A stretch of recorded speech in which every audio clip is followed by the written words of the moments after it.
Maintenant, je vais m'ajouter un objectif financier de 24 000, un minimum d'ambition. Donc la formation sur ChatGPT, là ça devient un peu plus intéressant. Si tu veux, moi j'utilise... Il va monter cette échelle de valeur. C'est-à-dire qu'au début, il te connaît pas, il te fait pas forcément. Alors au moment où je tourne cette vidéo, on est toujours en 2023, mais le temps que je la monte, on sera déjà en 2024. Donc je me permets de te partager mes vœux les plus sincères de réussite pour cette nouvelle année. Qui dit nouvelle année dit nouvelle résolution. Je suis pas forcément fan du concept des nouvelles résolutions. Néanmoins, j'ai envie de sortir de ma zone de confort. J'ai besoin de me renouveler.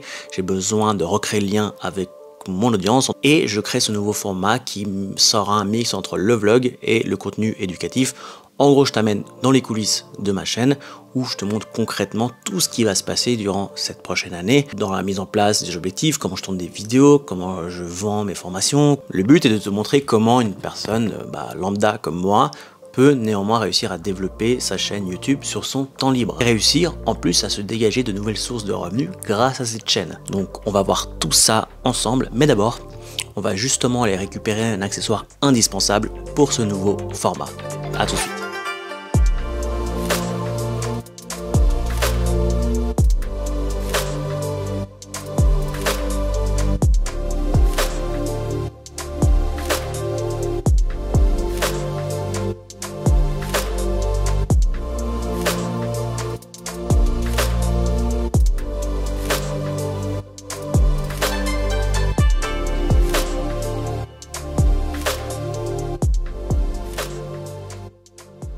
De retour à la maison, j'essaierai à l'occasion la DJI Osmo Pocket 3, je te montrerai un peu ce qu'il en est. Le but c'est de pouvoir faire un peu des vlogs, te montrer un peu plus de mon quotidien. Là, ce qui nous intéresse, c'est de se fixer des objectifs pour la nouvelle année. C'est quelque chose que je fais chaque année et c'est quelque chose que je vais faire pour une première fois sur ma chaîne avec toi en live. On est sur le Creator Studio qui est un template Notion que j'ai créé depuis maintenant plusieurs mois, que j'utilise pour le suivi de ma chaîne YouTube. Je l'ai refait complètement à neuf parce qu'en fait je l'ai partagé directement, je le partage directement avec les clients de mon programme d'accompagnement Master YouTube. Ils vont pouvoir par exemple choisir un nom de la chaîne, définir une stratégie de contenu et tout est en lien avec le programme Master YouTube. Mais je l'utilise également à titre personnel, enfin à la base c'est comme ça que je l'ai créé. Donc là ce qui nous intéresse aujourd'hui, je te montrerai un peu la partie création de contenu par la suite. Au fur et à mesure que durant l'année je vais créer mes vidéos, je ferai tout en live avec toi. Ici on va surtout s'intéresser à la partie objectif 2024.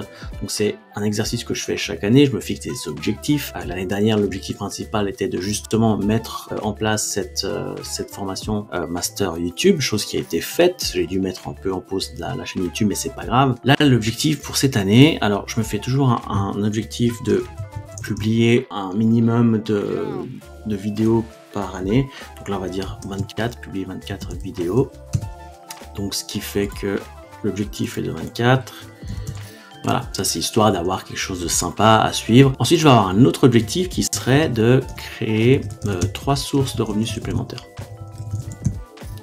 Objectif 3. Donc en fait comme je t'ai expliqué, j'ai aujourd'hui Master YouTube qui est ma source de revenus, la plus grosse source de revenus que j'ai au sein de la chaîne. J'ai les publicités YouTube, j'ai de l'affiliation, mais j'aimerais éviter un peu ce côté yo-yo qui existe dans mes revenus en plus de mon boulot à temps plein. Donc je te rappelle, si tu n'es pas au courant, j'ai un boulot à temps plein, je fais cette chaîne uniquement sur mon temps libre, en plus d'une vie de famille bien chargée. Et l'idée cette année, c'est un peu de stabiliser tout ça, d'automatiser toutes ces sources de revenus pour avoir une source de revenus bonus qui est de plus en plus intéressante, de plus en plus conséquente. Maintenant, je vais m'ajouter un objectif financier de 12 000, non 12 000 ça me paraît peu, 24 000, un minimum d'ambition, 24 000 pour 2024. Et je vais m'ajouter un autre objectif, toujours financier, mais cette fois, on va le doubler de 46 000. L'idée d'avoir un premier objectif assez réaliste que je vais pouvoir réaliser, connaissant un peu ma chaîne, connaissant ce que j'ai pu faire l'année dernière en publiant rien pendant plus de 6 mois, je pense que je peux arriver à 24 000, surtout justement avec si j'arrive à créer de nouvelles sources de revenus, tout ça. Et les 46 000, c'est 2 fois l'objectif minimum que je m'impose. L'idée, c'est d'aller tout simplement plus loin, de repousser un peu ses limites et de voir comment on s'en sort avec un objectif beaucoup plus imposant, on va dire. Inutile, si tu commences de te lancer dans des objectifs, atteindre les 1 million millions d'abonnés, c'est trop difficile en fait de se dire je vais pouvoir atteindre tant d'abonnés ou faire tant de vues, parce que tu n'as aucune idée, surtout quand tu te lances, tu n'as aucune idée de l'impact que tes vidéos vont potentiellement avoir. Ce que je te recommande au contraire, c'est de dire je veux durant un an publier une vidéo par semaine. Ça c'est un chiffre, quelque chose que tu peux réaliser parce que ça ne dépend que de toi. Des vues, des abonnés, ça dépend pas que de toi. Alors que des sources de revenus et un chiffre d'affaires, ça dépend moins d'un algorithme de YouTube par exemple. Faire d'un chiffre d'affaires, ça va surtout dépendre de moi, d'avoir une bonne stratégie marketing autour de ce que je crée.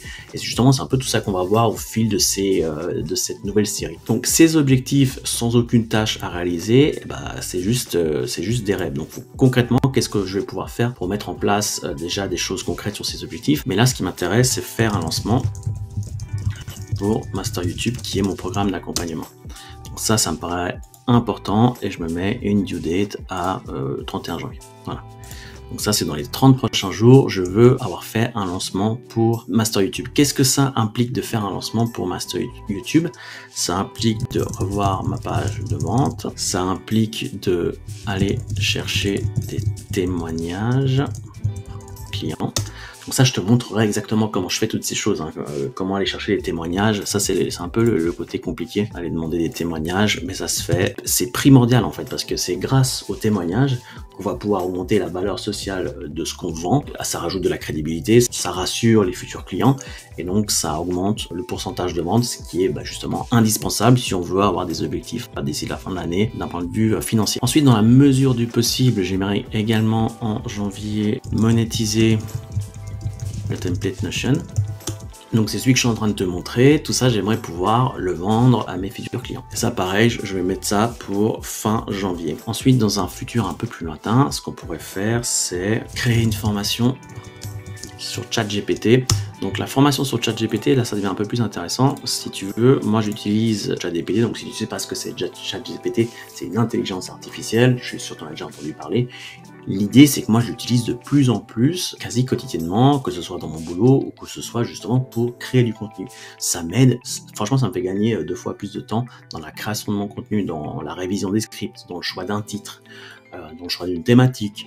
Donc, j'ai envie de faire une formation un peu là-dessus, sur ChatGPT, mais orienté création de contenu. Ça aussi, ça serait quelque chose de très très intéressant, mais on va faire ça pour février. Et ensuite, ça sert à rien de rajouter plus de tâches à ce stade. En tout cas, pour moi, j'en vois pas d'autres. Ça me paraît déjà bien. Je vais déjà être très occupé entre le montage de cette vidéo, le montage de la prochaine vidéo pour faire mes 2 vidéos dans le mois, le lancement pour Master YouTube. Il y a déjà de quoi faire là-dedans et je te montrerai tout ça un peu plus en détail au fur et à mesure de ces vlogs. Et ensuite, avec créer une formation de GPT, ça veut dire que entre la monétisation du template Notion et la nouvelle formation, je serai déjà à 2 sources de revenus supplémentaires pour cette nouvelle année, ce qui est très bien. Et on va continuer ainsi de suite. Avant de te laisser, il faut que je te parle d'un concept très important. Quand on parle de diversifier ses sources de revenus, tu l'auras compris, c'est ce que je souhaite faire pour 2024. Je n'ai plus envie d'avoir que ma formation ou les revenus publicitaires YouTube. J'ai envie d'avoir plusieurs sources de revenus. J'ai envie de les multiplier. Pourquoi? Comme ça me permet d'avoir quelque chose de beaucoup plus stable dans l'année et de le faire grossir plus facilement.